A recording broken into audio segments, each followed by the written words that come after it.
Fausto che prende il via. È un po' corrucciato, si dice soffra di stomaco. Lo segue poco dopo la maglia verde, ancora abbondantemente incerottata ma rinfrancata nel morale.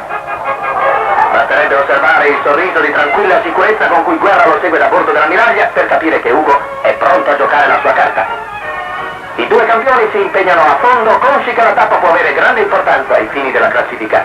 La loro azione è armonica e redditizia ed entrambi danno l'impressione di pedalare con facilità. Vincerà Coppi, vincerà Koblet. Il pubblico che sta attendendo i campioni a Valorica è ansioso di conoscere il responso delle lancette.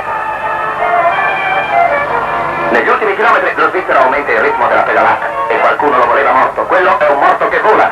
Invece Fausto ha appesantito la sua cadenza e si capisce che nel suo motore qualche ingranaggio non gira a perfezione. All'arrivo di Coppi il cronometrista tendenzia 52 primi 37 secondi. Sarà sua la vittoria? Ma ecco Koblet, tempo 51 primi 28 secondi. È dunque lui il vincitore. Ma secondo non è Coppi, bensì il sempre più